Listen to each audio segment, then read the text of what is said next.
안녕하세요, 지클래스 김지영입니다. 저희가 이번에 인도할 차량은 스포티지 노블레스 LPG 모델이고요, 기본형 모델에 딱 외장만 화이트만 추가한 차량입니다.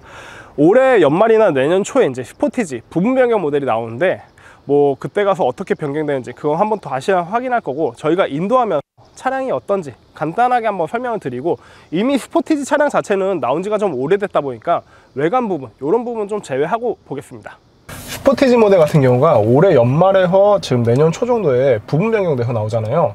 지금 차량 공도 위에서도 좀 확인된 게 스티커까지 다 붙였어요. 그럼 위장막을 띄어냈기 때문에 많은 디자인이 좀 노출이 됐다고 보시면 되고, 제 생각에는 K8처럼 좀 외관도 실내도 많은 부분에서 변경이 있을 것 같은데, 많이들 좀 궁금하신 부분이 아무래도 신차 가격이 되실 거예요.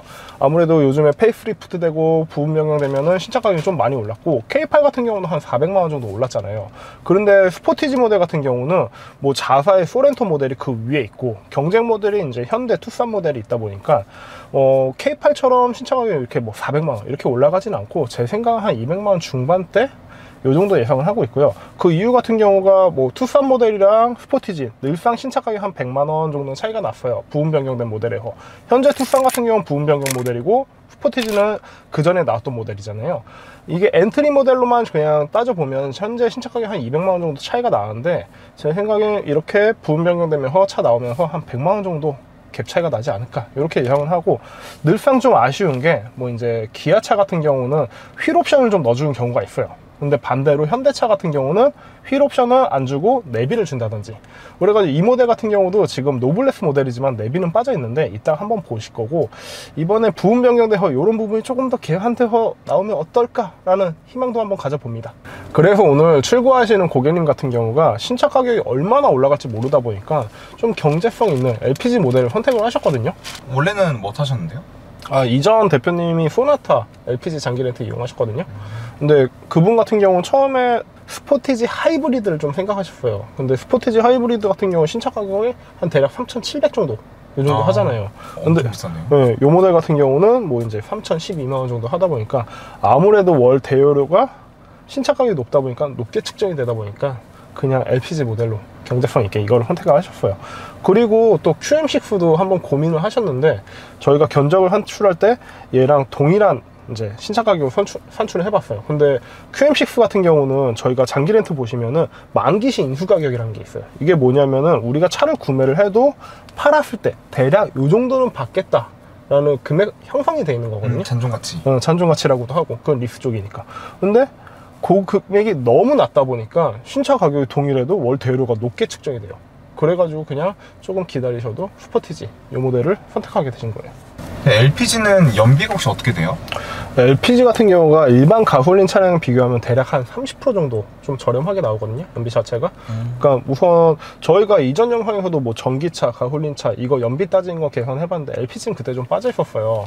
근데 일반적인 2만 킬로, 연간 2만 킬로 탄다는 기준을 했을 때 가솔린차 같은 경우는 대략 한 280만 원 정도 요 정도가 나오고, LPG 같은 경우가 220, 30만 원 정도 요 정도가 나오거든요. 그러다 보니까 뭐 연간으로 따지면 대략 5, 60만 원 정도 더 홀딩을 할 수 있고, 신차 가격은 또 반대로 가솔린 모델보다 LPG 모델이 한 대략 50만 원 정도 좀 비싸긴 해요. 보통 LPG가 싼데 스포티지는 조금 비싸네요. 그래, 조금 더 위로 나오긴 했는데 어차피 가솔린보다는 연비 부분이 훨씬 더 유리하니까, 요거 같은 경우가 이제 뭐 고속 주행에서도 대략 한 12, 13 정도만 나오고 하면은 가솔린이랑 비교해도 연비 부분에서 손색이 없는 건 사실이죠. 혹시 LPG 모델 장점이 뭐가 있을까요? LPG 모델? 아까 잠깐 말씀드렸던 것처럼 고속도로에서 연비가 의외로 좀 괜찮아요. 그러다 보니까 LPG차가 엄청 경쟁력이 있고, 그리고 다들 아시는 것처럼 저희가 택시 많이 타잖아요. 네. 택시 기사님들 같은 경우 이 차 100만 킬로 됐네 막 그런 분들 되게 많으세요. 근데 그만큼 LPG 엔진 자체가 좀 많이 좋고, 제가 알기로 일반 유종이랑 좀 틀리게 뭐 타르라든지 이런 게 좀 안 나오다 보니까 아무래도 LPG 엔진 자체의 완성도, 그리고 수리비가 좀 덜 나온다는 거, 이런 게 좀 장점이고. 그 일반 가솔린 차량 돌리면 엔진은 이제 돌아갈 때 그 타르 그 찌꺼기 같은 게 많이 나오는데, 그죠. LPG는 그게 안 나온다는 말씀이신 거죠? 덜 나오니까. 디젤도 마찬가지고 그건 동일하죠. 네, 그러다 보니까 경정비 비용도 조금 저렴하면서, 그리고 의외로 택시가 많이 있잖아요. 그래서 네. 택시 전용 공업사들이 있다 보니까 그쪽에 가시면은 뭐 현대나 기아 전문 그 어드바이저 아니면은 고치시는 분들보다 더 많은 정보를 가지고 있으실 수도 있다 보니까. 오래된 차량도 그러면 되게 많이 그거 하시겠다. 많이들 보셨으니까. 그러니까 아무래도 증상을 좀 잘 찾는 경우가 있긴 하죠. 혹시 단점은 뭐가 있을까요? 단점이 이게 SUV 모델이잖아요. 네. 그러다 보니까 이게 도너 트렁크를 넣을 자리가 저기 트렁크 공간밖에 없거든요. 일반 세단 같은 경우는 트렁크랑 저희가 탑승하는 자리가 좀 이렇게 나눠져 있잖아요. 그런데 요거 같은 경우는 트렁크에다 놓고 한 5cm 정도, 이 정도 트렁크 위로 좀 올라와요. 그러다 보니까 트렁크 공간이 좀 죽는다는 거, 그게 좀 단점이고, 그리고 아까도 장점이라고 좀 말씀드리긴 했는데 좀 단점이 LPG 모델 같은 건 조용하면서도 연비도 좋은데 급가속할 때 그때 RPM이 좀 이거 고장난 거 아니야? 할 정도로 좀 소리도 좀 많이 나고 좀 무섭게, 그러면서 좀 연비가 안 좋은 거, 이런 게 좀 단점이고, 이건 어쩔 수가 없어요. 마력수가 제가 알기로 스포티지 LPG가 130인가 140마력 정도밖에 안 돼요. 급가속할 때 힘이 좀 부족하겠네요. 그렇죠. 그 정도면. 그리고 시내 연비가 조금 떨어진다는 거. 네. 혹시 제가 궁금했었는데 혹시 이거 주유는 어떤 식으로 하나요? 트렁크 열고 트렁크에다 하나요? 면허증 따신 지 얼마나 되셨어요? 일반 차량이랑 똑같아요. 그 대신 LPG 주유소만 가시면 돼요. 주유구도 똑같이 옆에 있는 거죠? 그렇죠. 주유구 옆에 똑같이 열면 되니까. 그 충전 시간 얘기도 많이 있더라고요. 충전은 혹시 얼마나 걸리지 아시죠? LPG 차 충전? 네. 주로 LPG 차 저도 가끔 출고하면서 좀 연료가 없어서 충전해가지고 가는 경우가 있긴 한데, 크게는 시간이 많이 들지 않아요. 저희가 알고 있는 뭐 가솔린이라든지 뭐 디젤, 그거 주유하는 시간이 비슷하고, 얼마 전에 그때 EV6 제가 전기차 충전해가지고 차량 인도드렸는데, 그때는 80%까지 충전하는데 한 10분, 11분 정도 걸렸던 것 같아요. 그거에 비하면 엄청 빠르죠. LPG는 그거보다 훨씬 빠른가 보네요. LPG 차가 충전 시간 때문에 스트레스 받는다? 저는 이거 솔직하게 차 하면서 조금 처음 들어본 얘기? 이제 올해 연말이나 내년 초 이 정도에 이제 스포티지 부품 변경된 모델이 출시될 예정이잖아요. 지금 스포티지 가솔린 기본형 모델 같은 경우가 신차 가격이 한 2,500만 원대 정도 나오는데, 이 모델 같은 경우는 좀 소렌토 모델이나 산타페 모델 가시기 좀 부담스러우신 분들이 많이들 선택하시잖아요.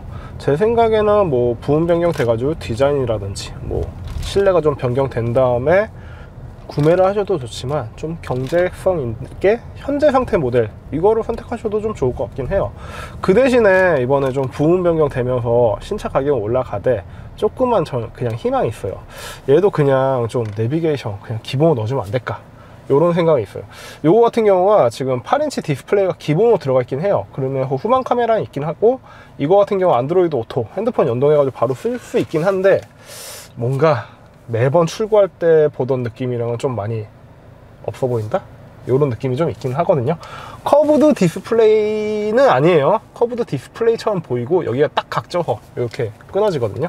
근데 이 부분이 그냥 커브드 디스플레이 들어가면서 정품 내비 들어가면은 좀 더 좋지 않을까? 요런 생각 많이 하고, 요거 맞아. 그리고 무선 충전기 있잖아요. 무선 충전기가 요게 충전되는 섹터를 좀 우측 하단? 제 운전석 기준으로 보면은 그쪽에만 좀 설치를 했다는데, 좀 전체적으로 좀 무선 충전기 패드 이렇게 좀 들어갈 수 있게 이런 것도 좀 해줬으면 좋겠습니다. 지금 이제 고객님 인도하러 거진다 왔다 보니까 오늘 영상 여기서 마무리하고요. 다음에 조금 더 좋은 영상으로 다시 한번 찾아뵙겠습니다. 지금까지 직그래프 김지영이었습니다. 감사합니다.